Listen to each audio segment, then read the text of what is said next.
Hello, welcome back to Awakening with Wendy. Today's day 3 of my challenge to make a video every day. Having a lot of fun with it. It's also a lot harder than I thought it would be. Today I'm just kind of gonna vlog it out, talk about what's been going on and stuff. Because it's kind of hitting me hard how scary it is to put yourself out there on the internet like this, and to think about doing it every day for like ever has been really crazy. There's a lot of vulnerability that comes up. Like, obviously not everyone's gonna like me or what I have to say. I haven't even really gotten into the things I hope to get into in this channel, which are pretty like intense and spiritual and kind of out there. And it's crazy to think about what would happen if this channel actually took off. I'd kind of have to face all my vulnerabilities. So it's good. It's good that I'm thinking about it. But yeah, yesterday was crazy. I almost didn't get the video up in time. I spent like almost all day trying to make this one video work, and it didn't, and so I just made a new one. Hoping today's a little more simple. It's nighttime now. Well, almost sunset. Very beautiful. So yeah. I started this challenge because I watch Aaron Dowdy on YouTube. He's a great person to look to if you're into kind of like spiritual stuff and law of attraction. And he makes videos every day because that's his passion, and his advice is to like do what you love every single day and make it part of who you are. So I wanted to try this out and see if am I someone who makes a video every day? And honestly, I think I decided that I'm gonna do this for 7 days and see how it goes. And then if I'm like totally burnt out at the end of the 7 days, I might be the type of person who makes 3 videos a week. You know what I mean? So we're testing it out, but it is kind of fun, and I do feel like a lot more passion and energy in my life since I started doing this. Feels pretty meaningful, and that's great advice to pass on if you're feeling like your life is not as passionate as you want. Find something that you love, do it every single day, make it a part of who you are to do it every day, and you really will feel like an increase in your energy and your passion. I think it's great advice. Another thing that came up for me today and yesterday actually is kind of just listening to your internal guidance system. I've noticed that I've been getting myself into situations that on paper are great situations. I thought that I wanted to be in them, but then when it's happening, I find myself having a lot of anxiety, like really bad anxiety, almost close to a panic attack, like having a hard time breathing and stuff. And for a while when I was getting into these situations, I was like just only listening to the logical part of my mind.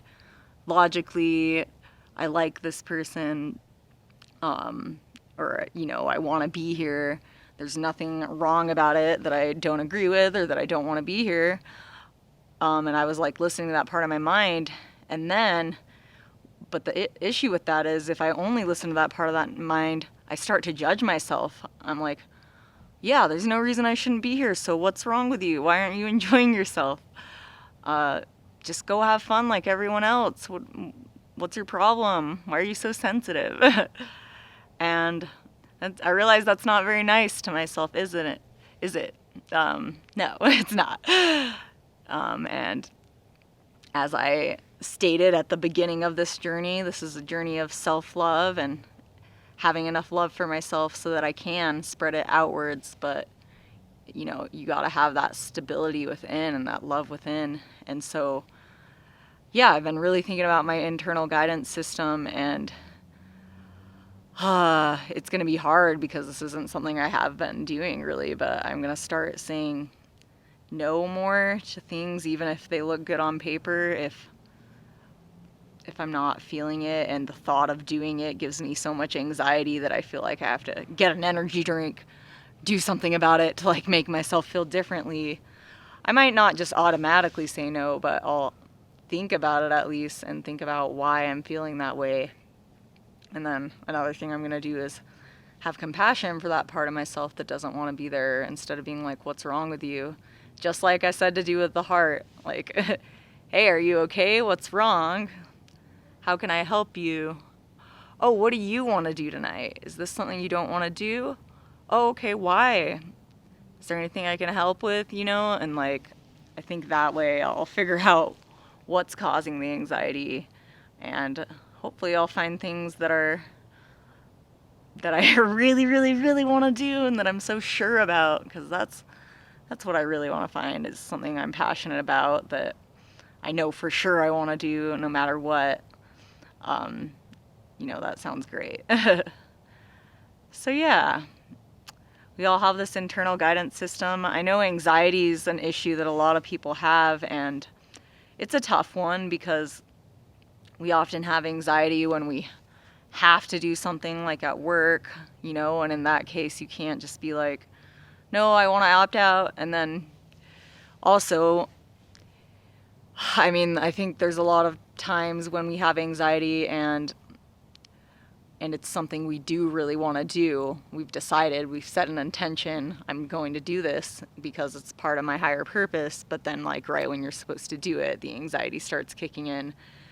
And so like, I'm not giving the advice to anyone to like just give in to your anxiety every time it happens, right? Because that's not gonna, you'll find yourself probably staying at home all the time if you did that. I know I would. There's a lot of times I wouldn't get out of the house. But what I am saying about the anxiety is to have curiosity about it. Like, go within and like examine, why is it there? What's making me, as much as you can, like ask as many questions as you can about it. Why is it there? What am I anxious about? What would I want to do? What would make me feel comfortable? Is there any way I can make myself feel more comfortable with this situation? I guess like I don't know if I'm giving advice or just telling you guys what I'm doing, kind of both. Like, take it or leave it. Take what works for you. But yeah, I'm gonna be trying to approach my anxiety differently and stop. The main thing is I'm gonna stop it with that like critical voice, the one that responds to it with like, why? Why can't you do this? Get your act together. Like, grow a pair. That's the voice that really needs, that's a voice that probably needs some compassion and love all on its own. But my point is, I'm going to stop listening to that voice for now and instead choose to approach my anxiety with a more compassionate and curious voice. Just like with the heart. Go within, give it some attention, ask what you can do to help. And I think I'll try that out for a few days and see what happens, and I'll keep you guys posted. Anything else? Gonna take a few breaths.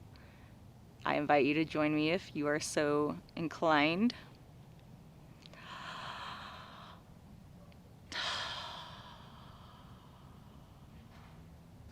Oh, that felt really nice. One more.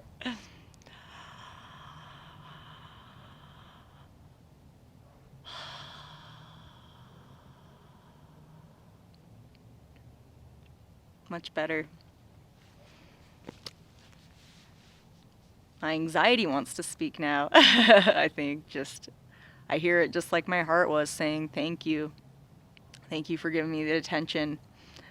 I feel it's being relieved that I won't just force myself into situations anymore against what my body is like kind of screaming at me. I'm afraid. I don't want to be here.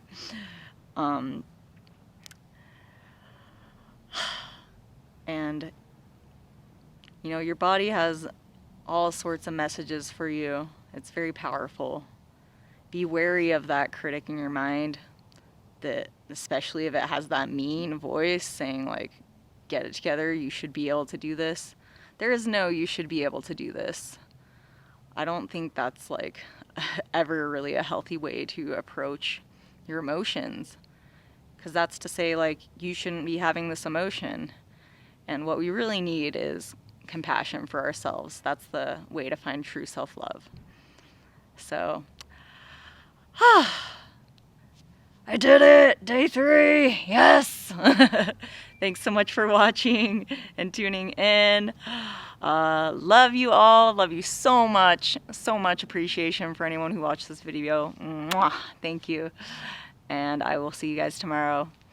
Peace out.